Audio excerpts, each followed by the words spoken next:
بسم اللہ الرحمن الرحیم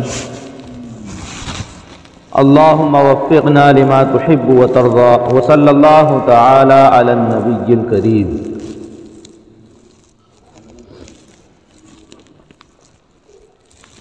صحابہ کرام رضی اللہ تعالی عنہم اجمعین نے جب دین کو سیکھ لیا اور سمجھ لیا تو ان کے لیے دین کے لیے مصیبتوں کو برداشت کرنا آسان ہو گیا، اور دنیا کی بڑی سے بڑی تکلیف ان کو معمولی نظر آتی تھی، اس لیے کہ دین کو انہوں نے سمجھ لیا تھا۔ اور جب انسان دین کو سمجھ لیتا ہے، بلکہ کسی بھی چیز کی اہمیت اور عظمت انسان کے دل میں آ جاتی ہے تو اس کے لیے پریشانی اٹھانا، تکلیفیں اٹھانا آسان ہو جاتا ہے، اور جس چیز کی عظمت دل میں نہیں ہوتی ہے اس کے لیے انسان ذرہ برابر بھی محنت کرنا نہیں چاہتا، کر لے وہ ایک الگ بات ہے۔ عظمت کا دل میں ہونا یہ انسان کو ابھارتا ہے اور اعمال پہ کھڑا کرتا ہے۔ انسان کے دل میں عظمت ہے تو آنکھ کی حفاظت کرتا ہے، اور اگر عظمت نہیں ہے تو نہیں کرے گا۔ آنکھ میں ذرا سی تکلیف ہو جائے تو انسان ڈاکٹر کے پاس جائے گا، علاج کرائے گا، یہاں تک کہ وہ صحیح تندرست ہو جائے۔ اور اگر عظمت نہ ہو تو انسان سوچے گا ہو روشنی ختم ہوتی ہے تو ہو جائے، لیکن ایسا نہیں ہوگا۔ اس کی عظمت ہے، اس لیے کہ اس کے بغیر انسان لاچار اور مجبور ہو جاتا ہے، اس لیے آنکھ کی ذرا سی پریشانی بھی انسان برداشت نہیں کر سکتا۔ اس لیے نبی اکرم صلی اللہ علیہ وسلم نے فرمایا کہ جو انسان اس بات پر صبر کرے کہ اللہ تعالیٰ نے اس کو جو دو آنکھیں دی ہیں اور وہ آنکھیں اللہ تعالیٰ چھین لے، اور اس پر وہ صبر کرے، تو اللہ تعالیٰ کی طرف سے اس کے لیے بڑے اجر کا وعدہ ہے۔ مختلف احادیث آنکھوں کے سلسلے میں آئی ہیں کہ اللہ تعالیٰ آنکھ کی نعمت دینے کے بعد چھین لے اور بندہ اس پر صبر کرے تو بڑے اجر کا وعدہ ہے، اور بعض احادیث میں وہ اجر کیا ہے اس کی تشریح بھی آئی ہے۔ میں یہ بتانا چاہ رہا ہوں کہ آنکھوں کی عظمت دل میں ہے تو آنکھوں کے لیے انسان جو ہے تگ و دو کرتا ہے، محنت کرتا ہے، کوششیں کرتا ہے، ذرا سی تکلیف بھی برداشت نہیں کر سکتا، اس لیے کہ اس کی قدر اور عظمت دل میں ہے۔ جس چیز کی بھی قدر اور عظمت دل میں ہوتی ہے اس کے لیے محنت کرتا ہے، اس کے لیے کوشش کرتا ہے، اور اس میں جو پریشانیاں آئیں، تکلیف آئیں، اس کو برداشت کرتا ہے۔ ایک واقعہ میں آپ کو سناتا ہوں کہ ایک پہاڑی علاقے کی بات ہے، جماعت وہاں پر گئی اور ان سے ملاقات کی اور ان کو دین کی ترغیب دی، اللہ کے احکام بتائے، دنیا میں آنے کا مقصد بتایا، اور جہاں پر وہ جماعت گئی تھی وہاں پر ان صاحب نے ان کو گھر پہ لے گئے، چائے وغیرہ کی دعوت کی۔ جب وہ وہاں گئے تو دیکھا کہ چھوٹے چھوٹے بچے ہیرے سے کھیل رہے ہیں، ایک ہیرا ہے ان کے پاس۔ تو اس سے پوچھا اس صاحب مکان سے کہ بھائی یہ ہیرا تمہارے بچے اس سے کھیل رہے ہیں، یہ کیا چیز ہے؟ کہا کہ یہ شیشے کا ٹکڑا ہے، فلاں جگہ جا رہے تھے تو مل گیا ہمیں۔ نے کہا یہ شیشے کا ٹکڑا نہیں ہے، یہ ہیرا ہے، اس کی اتنی قیمت ہے۔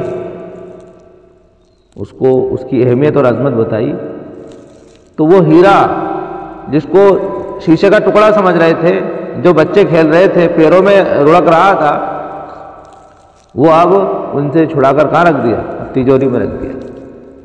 پہلے عظمت نہیں تھی، اب عظمت دل میں آ گئی تو وہ پیروں میں پڑی ہوئی چیز اب سروں پر رکھی جا رہی ہے۔ تو عظمت کا دل میں ہونا ہی انسان کے ترقی کا ذریعہ ہے۔ عظمت صحابہ کرام کے دلوں میں دین کی تھی، دنیا کی نہیں تھی، اللہ کی عظمت تھی، پیارے نبی کے فرمان کی عظمت تھی، اور یہ عظمت ان کو آمادہ کرتی تھی دین کی محنت کرنے پر، اور یہی عظمت ان کو آمادہ کرتی تھی دین کی خاطر پریشانیوں کو برداشت کرنے پر۔ عظمت دل میں ہوتی ہے تو پریشانی اٹھائے گا بھی صحیح، برداشت بھی کرے گا، دین کے لیے محنت کرے گا۔ حضرت ابو جندل رضی اللہ تعالیٰ عنہ مکے میں رہ رہے ہیں، چاروں طرف کفر کا ماحول ہے، نبی اور آپ کے صحابہ ہجرت کر کے مدینے چلے گئے۔ وہ کیا چیز تھی جس نے ان کو اسلام لانے پر ابھارا؟ پھر یہی نہیں، اسلام بھی لے آئے، اس کے بعد زنجیروں میں جکڑ دیے گئے، پریشانیوں کا سامنا کر رہے ہیں، باپ نے جو ہے طرح طرح کی اذیتیں پہنچائیں، سب برداشت کر رہے ہیں، لیکن جس دین کو اپنایا ہے، جس نبی پر ایمان لائے ہیں، جس نبی کا کلمہ پڑھا ہے، اس کو نہیں چھوڑ رہے۔ تو یہ کیفیت کب ہوتی ہے؟ جب کہ انسان کسی چیز کو سمجھ لیتا ہے۔ جب سمجھ لیتا ہے انسان تو کام کرنا آسان، نہیں سمجھے تو زندگی ایسی گزر جاتی ہے رسمی طور پر۔ تو یہ جو واقعات آپ کے سامنے بیان کیے جا رہے ہیں، یہ واقعات ہیں جو ہمارے دلوں کو دستک دیتے ہیں۔ اگر صحیح معنوں میں ان کو سنیں اور سمجھیں تو زندگی روشن ہو جائے۔ صحابہ کرام نے نبی کی زندگی سے اپنی زندگی کو روشن کیا، اور صحابہ کی زندگی سے ہم اپنی زندگی کو روشن کر سکتے ہیں۔ امام مالک رحمۃ اللہ علیہ نے فرمایا تھا، اس امت کی اصلاح اس وقت تک نہیں ہو سکتی جب تک کہ یہ امت ان اعمال کو نہ اپنائے جو ان سے پہلے لوگوں نے اپنائے تھے۔ اسی سے اس امت کی اصلاح ہوگی جس سے اس امت کے پہلوں کی اصلاح ہوئی ہے، یعنی صحابہ کرام کی اصلاح جس ذریعے ہوئی ہے، جس عمل سے ہوئی ہے، اسی عمل سے اس امت کی اصلاح ہوئی ہے۔ اور وہ عمل کیا ہے؟ وہ عمل دعوت کا عمل ہے۔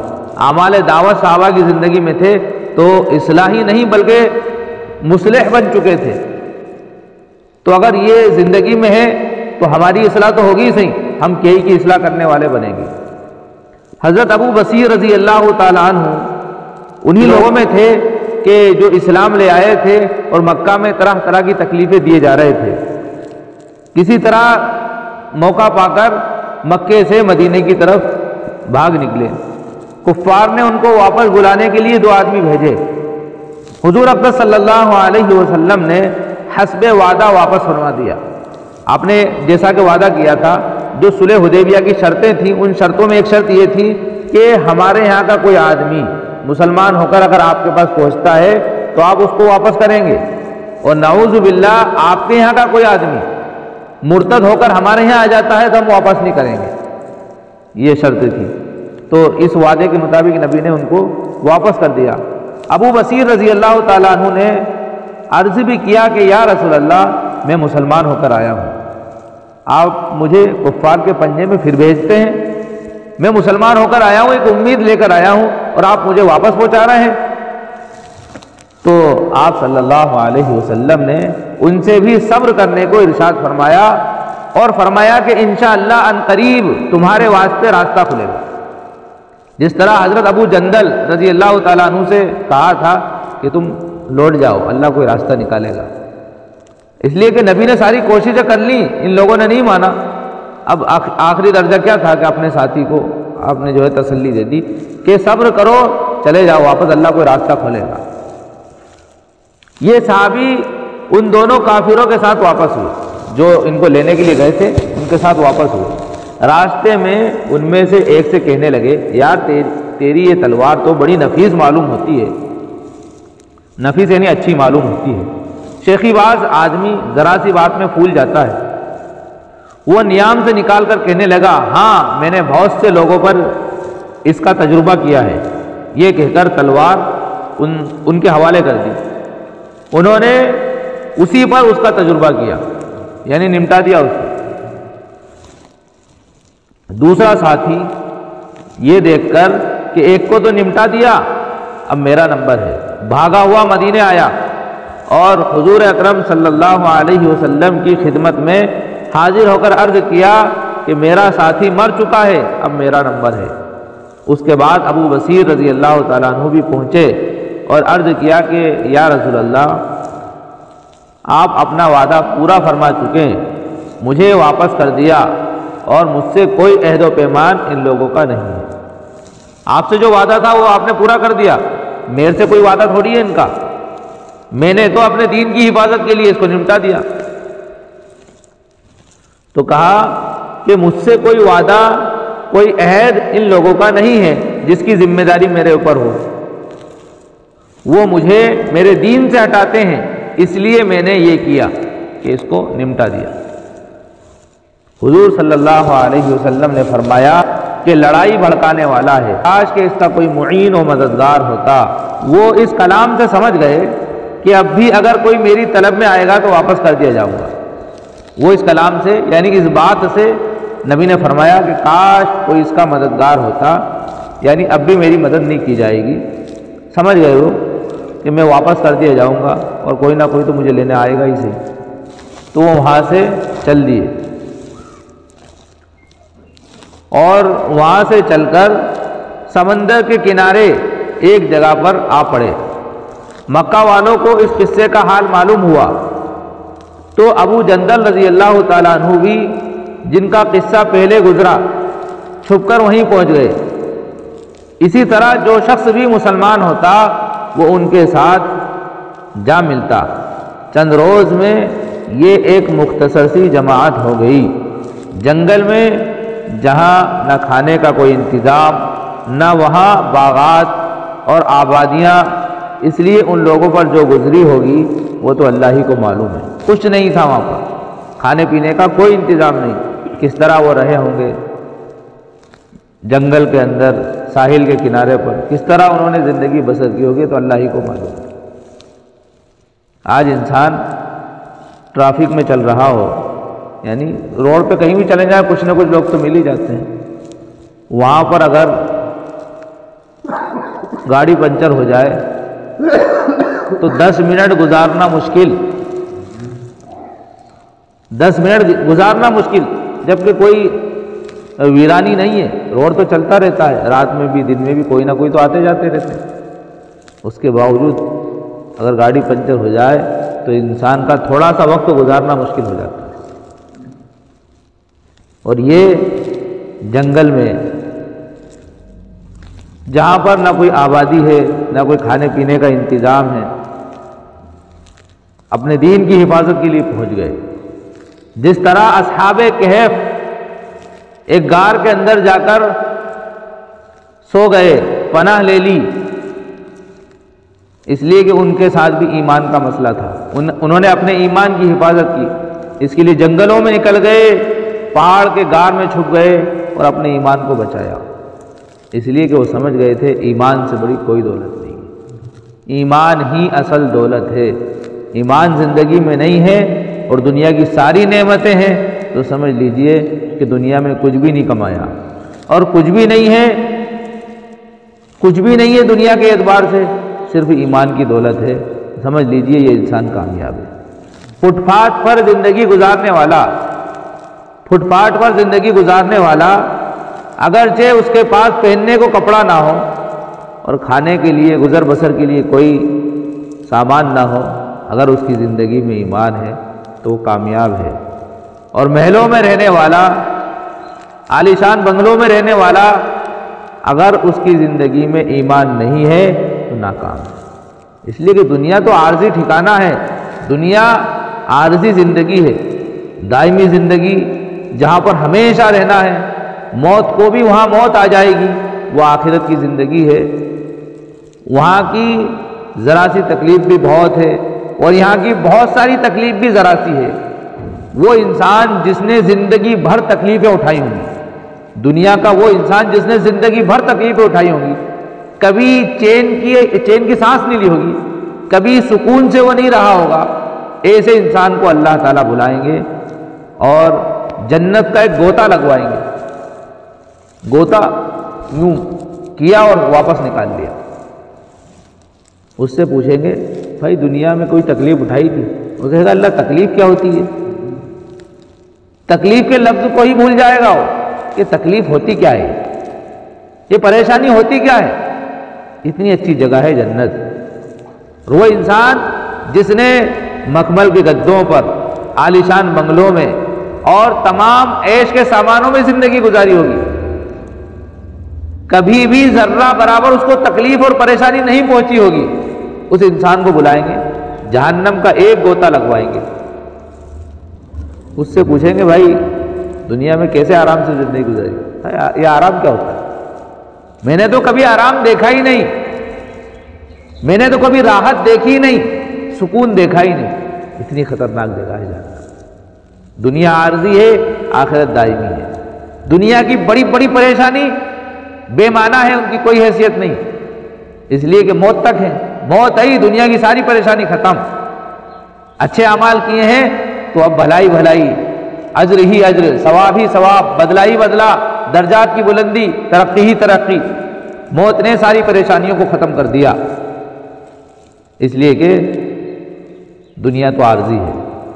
اچھے اعمال ہیں تو آخرت میں بدلہ مل رہا ہے، اور دنیا کی زندگی صرف دنیا کمانے میں گزار دی، راحت طلبی میں گزار دی، عیش و عشرت میں گزار دی، تو کتنا ہی عیش و عشرت کے ساتھ رہنے والا، سکون کی زندگی گزارنے والا، یہ سارا سکون، ساری عیش و عشرت موت ختم کر دے گی۔ اور اگر اچھے اعمال نہیں کیے تو پھر ہمیشہ کی جہنم، ہمیشہ کا عذاب، ہمیشہ کی پریشانی، کئی سالوں تک قبر میں پڑے رہنا پڑے گا۔ اس کے بعد پھر جب میدان محشر کے لیے اٹھایا جائے گا، پتہ نہیں حساب کا نمبر کب آئے گا۔ ایک دن 50,000 سال کا ہوگا، مقدارہ 50,000 سنہ، 50,000 سال کا ایک دن ہوگا۔ یوم یجعل الولدان شیبا، جس دن بچہ بوڑھا ہو جائے گا، ایسا دن ہوگا، بچہ بوڑھا ہو جائے گا۔ اتنی خطرناکی، اتنی پریشانی وہاں پر انسان کو دی جائے گی۔ حالانکہ وہاں کی ذرا سی پریشانی بہت ہے اور یہاں کی بہت بھی تھوڑی ہے، وہاں پچھتانے سے پھر کچھ نہیں ہوگا۔ تو صحابہ کرام نے سمجھ لیا تھا کہ یہ عارضی ہے، اگر ہماری جان سے بھی اگر اس سے نمٹنا پڑے تو نمٹیں گے انشاءاللہ، اس لیے کہ دنیا تو عارضی ہے اور آخرت دائمی ہے۔ بس اس چیز کو سمجھنے کی ضرورت ہے۔ ایک بات اور میں کہوں، بلبل کے اندر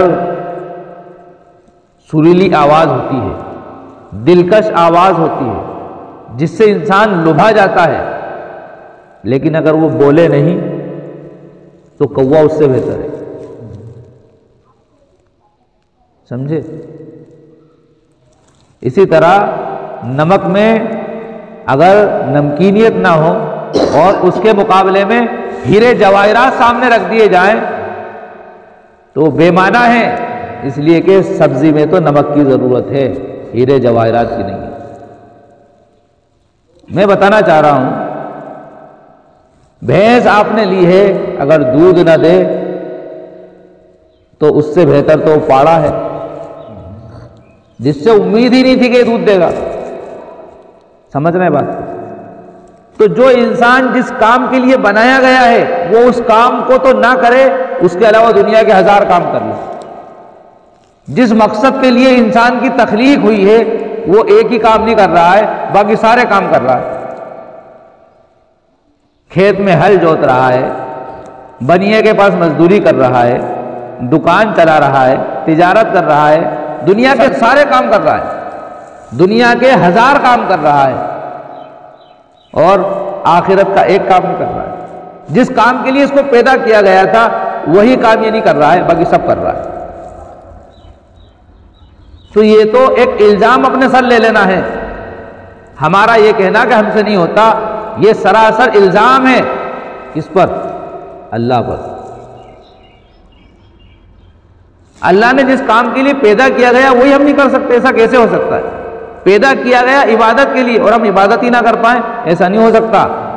جس چیز کے لیے پیدا کیا گیا ہے، جس مقصد کے لیے پیدا کیا گیا ہے، وہ صفت اللہ نے رکھی ہے۔ اللہ نے عبادت کے لیے پیدا کیا ہے، اور عبادت جھکاتی ہے انسان کو۔ دنیا میں ہر انسان جھک رہا ہے، کسی بھی قوم، کسی بھی فرقے کا، کسی بھی مذہب کا اور کسی بھی برادری کا ہو، ہر انسان جھک رہا ہے۔ کوئی صحیح جگہ جھک رہا ہے، کوئی غلط جگہ جھک رہا ہے، سب جھک رہے ہیں۔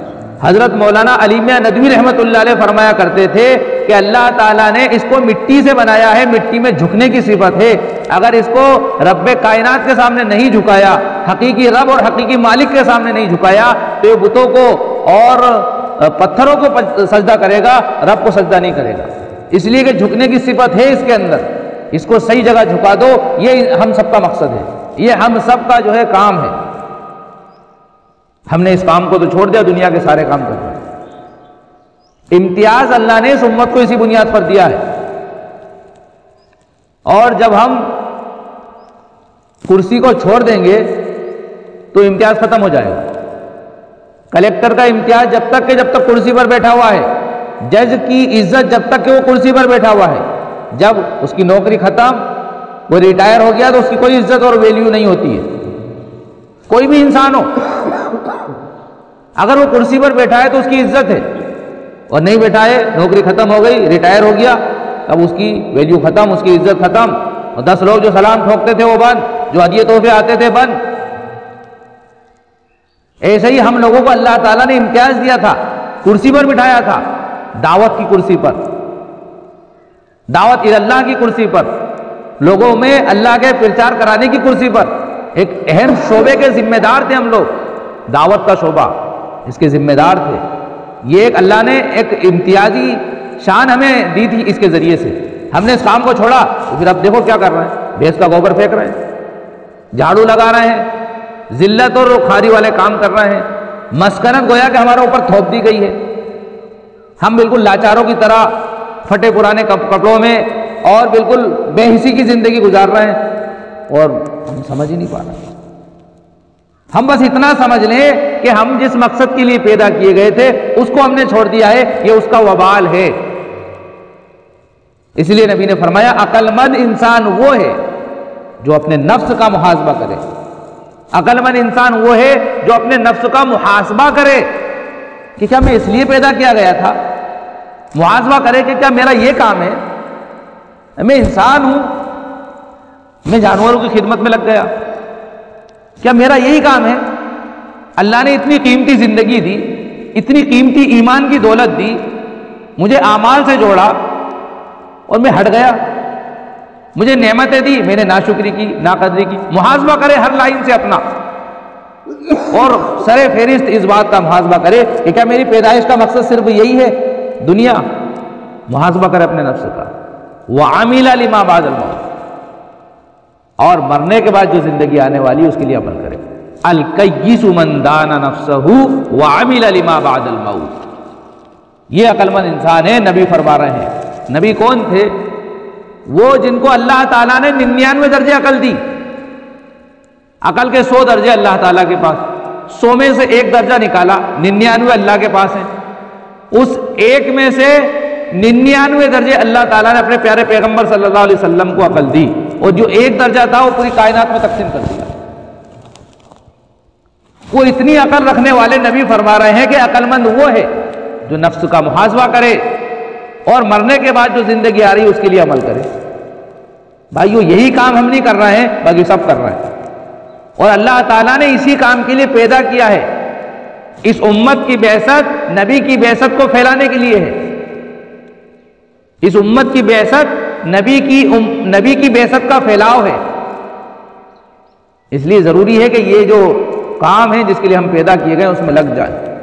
اپنی ذات سے لے کر, گھر کے افراد سے لے کر, پڑوسیوں سے لے کر, محلے سے لے کر, پوری بستی سے لے کر پورے عالم تک کے انسانوں تک اللہ کا دین کس طرح پہنچ جائے. ایک ایک مسلمان بلکہ ایک ایک انسان کی زندگی میں 100% دین کیسے آ جائے, اس کی فکر انسان کو سوتے جاگتے اٹھتے بیٹھتے کرنا, یہ ایمانی جو ہے امتیاز ہے. یہ اس امت کا امتیاز ہے, اور یہ ایسا امتیاز ہے کہ جس کی وجہ سے اللہ تعالیٰ شان عطا کرتا ہے, شان امتیازی.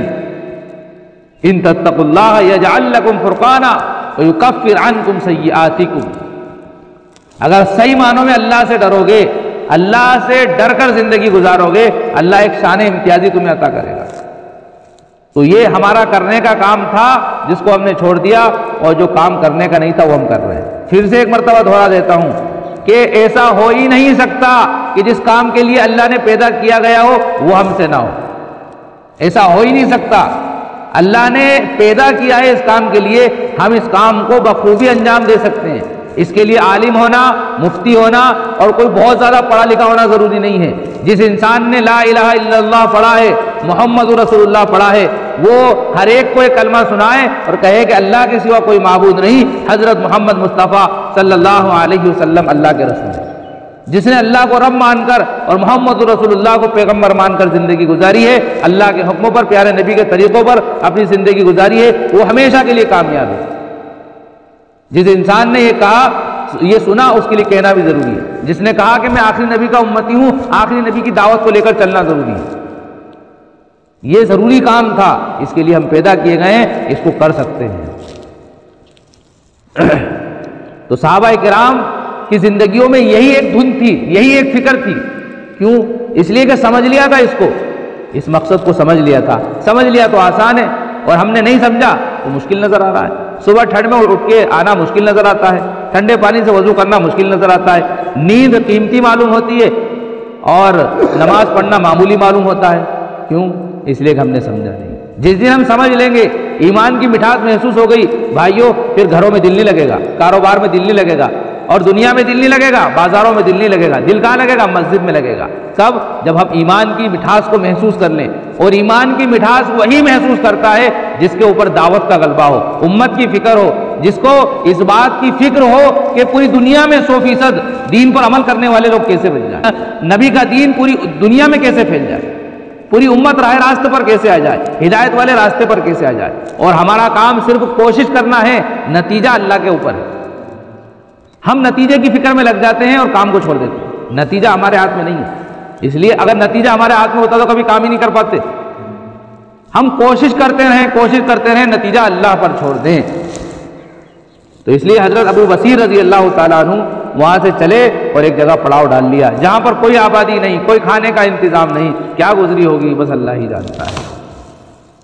اب بعد میں پھر اللہ کی مدد کس طرح آئی کہ جو بھی سنتا حضرت ابو بصیر رضی اللہ تعالیٰ عنہ کے بارے میں، وہ اسلام قبول کر کے ان کے پاس پہنچ جاتا، اور وہ بھی اپنا پڑاؤ ہی ڈال لیتا۔ اسی طرح چند روز میں ایک مختصر سی جماعت ہو گئی، جنگل میں جہاں نہ کھانے کا کوئی انتظام، نہ وہاں باغات اور آبادیاں، کیا گزر رہی ہوگی اللہ ہی جانتا ہے۔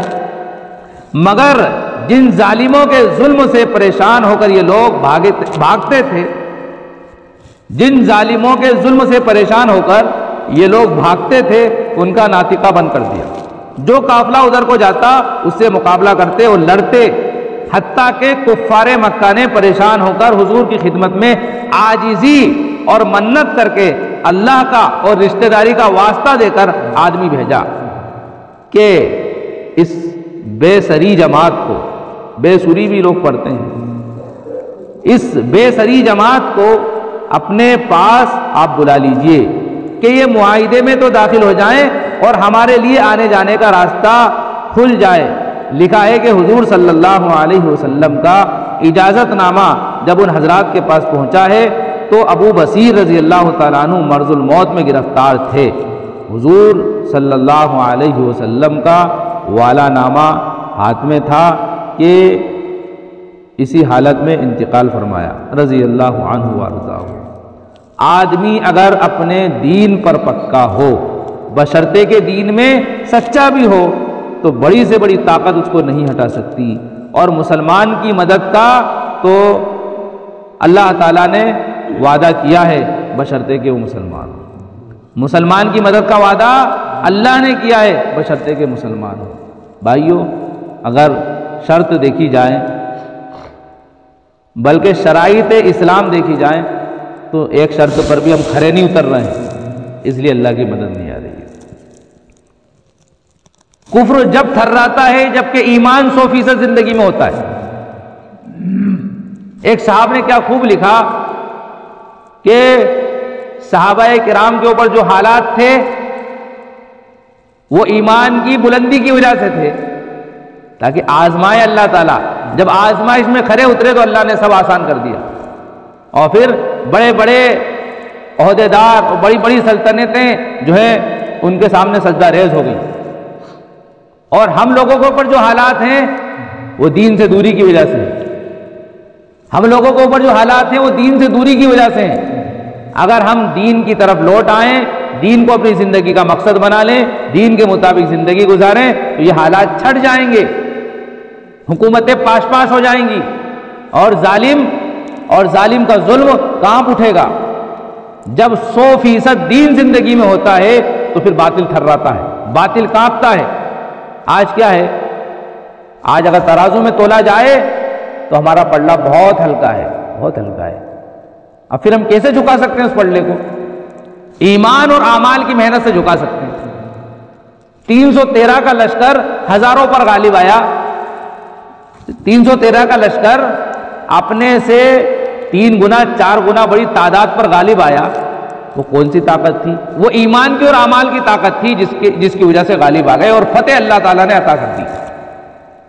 تو جب تک ایمان اور اعمال کی محنت زندگی میں ہوگی ہمارا پلہ بھاری رہے گا، اور جس دن ختم ہو گئی ہم بھی ختم ہو جائیں گے۔ اللہ تعالیٰ بس اس کا یقین نصیب کر دے۔ جتنی زندگی اللہ نے دی ہے اس کے دین کی محنت میں اللہ تعالیٰ لگوا لے، اللہ تعالیٰ قبول کر لے، آمین۔ سبحان اللہ و بحمدہ، سبحانک اللہم و بحمدک، نشہد ان لا الہ الا انت، نستغفرک و نتوب الیک، سبحان ربک رب العزۃ عما یصفون و سلام علی المرسلین۔ جماعت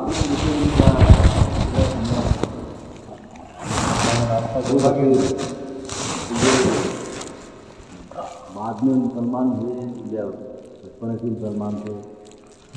یہ تو جوانی میں ہوئے تھے نا مسلمان، بلکہ جو جماعت کو جیسے میں نے تم سے سن لیا، پھر میں نے وہ ایسا تو اس کی بہت بڑا بیان تقریر میں بولیں کہ آپ نے کیسے 6 سال کی عمر میں 6 اور ماں کا انتقال ہو گیا۔ ارے میں نے کیا کہا؟ میں نے جب شروع کیا تھا یہی بتایا جا رہا ہے، ایک بصیر سواد سے ہے اور ایک بشیر سین سے ہے۔ میں نے کہا تھا ایک بصیر سواد سے ہے اور وہ بصیر یہ ہیں جن کا میں نے ابھی واقعہ سنا ہے، اور ایک بشیر شین سے ہیں، اور وہ بشیر وہ ہیں جن کی والدہ کا انتقال ہو گیا تھا اور پھر ابا جہاد میں شہید ہو گئے تھے۔ وہ ابو بشیر شین والے ہیں اور یہ ابو بصیر سواد والے ہیں۔ اور شین اور سواد کا فرق رکھ دیا، وہ شین والے ہیں اور یہ سواد والے ہیں۔ اللہ کے رسول نے بعد میں دوسرے نام پہ آیا، یہ تو میں نے ماں کا انتقال ہوگا، پھر یہ ان کو معلوم پڑا یہ باپ جو ہے رات میں ان کو سوتے ہوئے چھوڑ گئے چپکے سے، اور وہ جہاد میں جا کے شہید ہو گئے، اور پھر نبی نے ان کے اوپر شفقت کا ہاتھ پھیرا اور کہا میں میرے بیٹے۔ وہ میں نے شروع